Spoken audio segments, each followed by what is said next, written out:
So, Sir Martin, first of all, it's very pleasure to have you here at Advertising. We're covering from P&M Colombia, which we have already had this kind of conversations like 20 or 10 years ago when you traveled to Bogota and also Cartagena. I was in Bogota actually last year.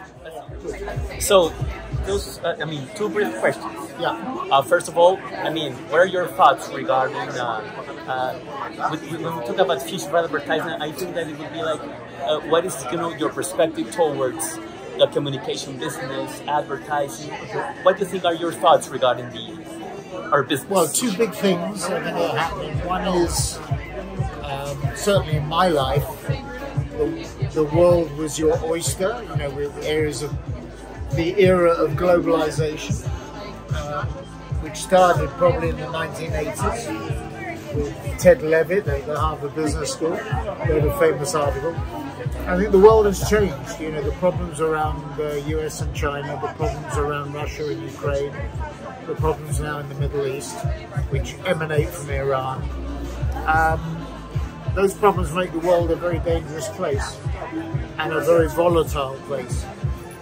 And I think, I remember in Cartagena, I did a presentation with Luis Moreno about how 2010 to 20 would be the decade of Latin America, and we were wrong.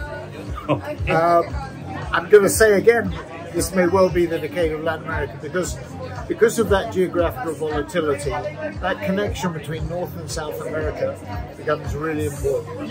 So picking your battlegrounds, if I can use that word, is really important. North and South America, the Middle East, Asia, obviously China. There are some issues around Taiwan and security, but if you're big in China, you probably don't want to be bigger, but if you're anywhere under 20% of your sales in China, because China is 20 trillion out of 100 trillion GDP, you want to be bigger in China. So, but beyond China, in Asia, India, Indonesia, who will both be in the top 5 economies by 2050, along with China. So 3 of the top 5 are going to be Asian. Those parts of the world become really important. Europe, many of our clients, most if not all, look at it as being a cost issue. So apart from picking your geographic areas carefully, and I think South America, and by South America I really mean Mexico, Colombia, Brazil, Argentina and Uruguay. Those 5 markets to me are really critically important. That's where we have our 3,500 people out of 8,500. So North and South America, and I think Colombia has a tremendous opportunity. The program that Duque put in place around engineers, training engineers. We have 500 people in Bogota and Cartagena and Medellin. Globant, one of our competitors, has more people in Bogota than it has in Buenos Aires. So it tells you everything. So the tech talent is super good. The creative talent in Latin America is super good too. I would call out particularly Argentina and Brazil. But the talent is great. So maybe this will be the decade of opportunity. The key for Latin America, I suppose. Okay. And regarding the group S4 projections, perspectives. Well, it's tough. The world is a tough place. Clients have got their hands in their pockets because of the risk, the political risks, and therefore the geographical risks. Clients are unwilling really to take risks. So, and I don't think it's going to change next year. I think after the American election, it may change. We'll see. Depends on, to some extent, who gets in or who stands. We know whether it's going to be Trump and Biden. If the economy is soft, Biden will have a tough time. Trump may win. If the economy is strong, or relatively strong, a soft landing, Biden may be in a better place. But it's a very tough world to predict. So the major thing at the moment is about caution. Caution. Okay. I remember that in Cannes you had like an interview with the author of Frenemies, the book. Yeah. You remember?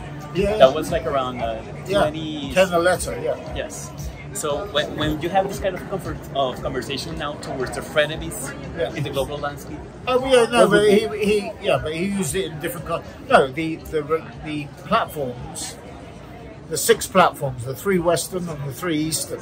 So Alphabet, Meta, Amazon, Alibaba, Tencent, and ByteDance are key.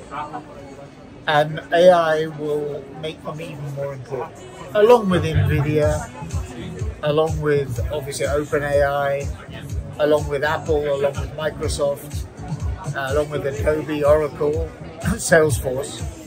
But the regulators are worried about the scale of the tech companies. It's just the beginning. And the last one, how the tech capabilities of the agencies? I mean, they're limited. I mean, I think the strength of S4 and its operating brand MediaMonks is the strength of its technical capabilities. I mean, we just initiated an exclusive joint initiative with NVIDIA, with AWS, and with Adobe. And you don't do an exclusive relationship with them unless you know what you're doing. So our people are very strong technologically, very strong. And that's key, because the holding companies traditionally have talked about technology, but the depth of their knowledge has been limited. So really digging deep is really important. Okay. Any word in Spanish for our audience? No words in Spanish. Other than to say, the question I get always asked is, what advice would you give a youngster? Yes, of course. Right. That would be. Learn code. Okay, learn code. Although AI can generate code now. Learn Chinese and learn Spanish. Okay. All right.